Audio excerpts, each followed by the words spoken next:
Can a single pilot completely change the development philosophy of an entire Formula One team?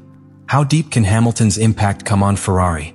Prepare, because what the British has done in Maranello goes far beyond what anyone anticipated. From the first day, Hamilton immersed himself in technical processes as if he had been in Maranello for years. He did not wait to adapt, demanded adaptations. Instead of adjusting to what Ferrari had, he pressed to redraw what Ferrari could be. His arrival represented more than prestige. He brought with him a culture of work, a precise, almost scientific competitive mentality cultivated in the golden years of Mercedes. And that contrast to the traditional, almost artisanal way in which Ferrari used to operate did not cause friction, caused an acceleration of change. The engineers were forced to reassess old processes. Hamilton did not sit down to receive reports, he directed them. He asked for specific simulations, questioned the logic behind aerodynamic decisions, and above all, imposed validation standards that the Scuderia had not practiced with the same rigor in recent years. His obsession with details became the new work language. One of the first areas in which its influence was decisive was in the ergonomics of the car. In 2023, he had already made clear his dissatisfaction with the position of cockpit in the Mercedes W14. He said that being so advanced distorted his reading of the track, his sensitivity of entry to curve. That complaint was not heard in its former team, but in Ferrari it became an order of change. The cockpit of the SF25 was relocated several centimeters backwards, redesigning part of the central structure of the chassis. This is not a simple comfort preference.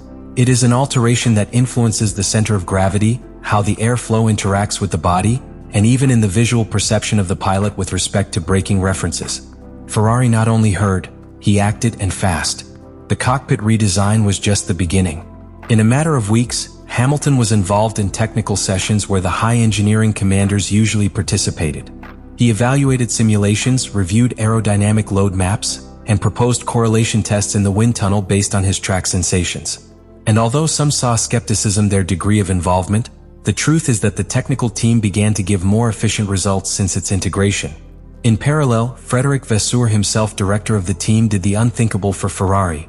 He restructured the internal communication channels to allow Hamilton's suggestions to have a direct implementation route, without the usual hierarchy filters. In an environment as structured as Maranello, that was an organizational earthquake. But one necessary. The team acknowledged that their culture should evolve, that the modern world of Formula One does not tolerate slow processes, and that if there was someone who understood how they gained systematically in the hybrid era, it was Hamilton. In that context, what Ferrari is doing is not simply taking advantage of a pilot's talent. It is allowing your experience to work as the core of a systemic transformation. That is why the start of this story is not on the track, but in the offices, in the technical meetings, on the blackboards full of simulations and data. The real change that Hamilton brought began long before the 2025 engines were lit. And that change, silent and structural, is the one that is rewriting the possibilities of what Ferrari can become. The Hamilton seal in Ferrari is not a matter of style or charisma. It is applied engineering from direct experience. An influence that manifests in mechanical and structural decisions that have changed the very essence of SF25. The remarkable thing is not only the type of modifications that have been implemented, but the speed and forcefulness with which they have been executed. Ferrari has stopped operating as a bureaucratic machinery and has begun to respond as a technical hunger organization. And in the center of that reactivity is Hamilton. One of the most significant changes has been the transformation of the front suspension system. Ferrari left behind the traditional pushrod, a mechanical architecture that they had used for reasons of technical inheritance, and adopted a suspension of the pull rod type, a technical decision that has deep implications. This modification was not a simple imitation of other shields, but a conceptual evolution directly influenced by Hamilton's vision about how the car should behave in the curbs, in elevation changes, and during curve braking.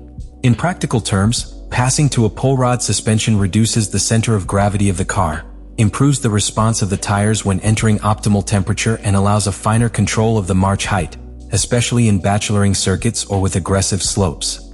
But for this configuration to work, it is necessary to have a pilot who understands his nuances and knows how to interpret the signs of the return car after return. Hamilton not only understands, demands it. Its ability to detect micro-variations in car behavior allows you to adjust the technical parameters with precision that very few in the grille possess. This is also the first time in his career that Hamilton conducts a car that is not driven by a Mercedes engine. That detail might seem lower, but in reality it has been a critical point in the design of the SF25. The differences between the power units in their torque delivery, energy recovery efficiency, and response of the MGUK forced to completely rethink the way in which the car distributes its power. Hamilton has worked with Ferrari engineers not only to refine the engine delivery, but so that it synchronizes with its driving style. He has brought feedback on how to modulate energy in the traction and regenerative braking phases, something that only someone with his experience can do in so much detail. But the true revolution came with the update package introduced in Bahrain. According to internal sources of Maranello, it is the most aggressive package that Ferrari has developed since the era of V10. This set of changes is not superficial. It is a comprehensive review of the aerodynamic flow, the car behavior of the car, the design of the pontoons, and of the thermal efficiency of the cooling system. Each new piece installed was validated by Hamilton in simulations and subsequently refined on the track. Even the sensors used to register variables such as chassis flexion or stress on the front axle were stressed under their supervision. Another crucial contribution of the British pilot has been in the less visible, but no less vital area, the simulation environment. Ferrari had been dragging for years a technological lag in its correlation between wind tunnel data, simulator, and real track behavior.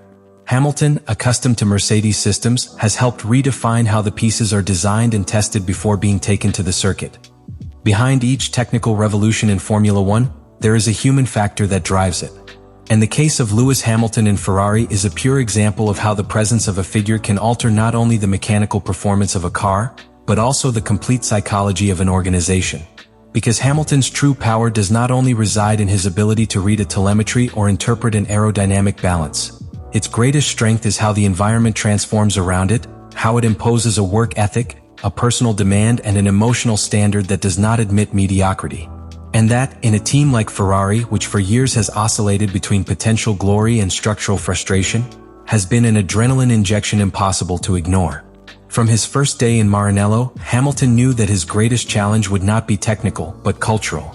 He entered a team where strategic errors were almost part of folklore, where individual talent lived with messy processes, and where, despite historical prestige, the last seasons had left a mark of silent resignation.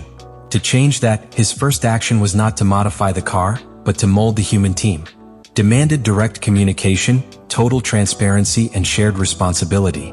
He eliminated the fear of making mistakes and replaced it with an accelerated learning culture. From the track engineers to the mechanics, each team member began working under a new premise. It is not enough to be good, you have to be excellent every weekend. This competitive pressure has also translated into an improvement in the global performance of the equipment. The atmosphere in the boxes is quieter, more focused. Improvisation has been replaced by preparation. Radio messages are more precise, the most polished stops, and strategic decisions are now backed by more rigorous analyses.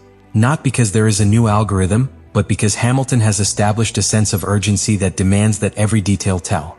Even outside the track, the transformation is palpable.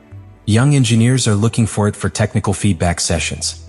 The media no longer refer to Ferrari as a chaotic team, but as a sleeping giant that begins to wake up. And in the paddock, perception has changed. Ferrari again scares not only for its history but because of its present tangible. And that is due in large part that Hamilton has brought with him something that Maranello had long lost, the habit of winning. But perhaps Hamilton's greatest impact on Ferrari is not measured in times of return or championship points, but in the restoration of faith. The faith that the most iconic team in history can be the best again. That conviction, which seemed faded after years of frustrations, has returned. And he has done it because Hamilton did not arrive to close his career nostalgia, but to open a new era. An era where Ferrari does not dream of the title. He builds it, day by day return. With him behind the wheel and with a whole reconfigured team under his influence, the future is not a remote possibility. It is a goal that now seems attainable. When analyzing the impact of Lewis Hamilton and Ferrari in this first phase of 2025, it is easy to get carried away by media noise, partial results, or immediate comparison with other historical figures. But it would be a mistake to measure its influence only by a pole position or a punctual comeback. Because what is happening in Maranello is not a culmination. It is just the beginning of a deeply ambitious project that is still in the consolidation stage. Hamilton has not completed a work already underway, but to rewrite the plans from scratch with a long-term vision that goes far beyond the present championship. The SF25, with all its virtues and challenges, is just the first car partially designed around its ideas. It is a hybrid between what Ferrari had been developing and what Hamilton began to model from its integration. Therefore, rather than seeing the SF25 as a completed work, it must be understood as a functional prototype, a transition between two ages, the Ferrari that reacted late and bad, and the new Ferrari that anticipates, plans and executes precisely. Hamilton's real car will be, perhaps, that of 2026, when his ideas have had time to mature completely within the structure of the team. But what is already seen today is a promising advance of what is coming. This construction process is not limited to the car. It extends to the development of internal methodologies, to the formation of young engineers, to the transformation of decisions culture. Hamilton does not want to be simply remembered as a great pilot who went through Ferrari.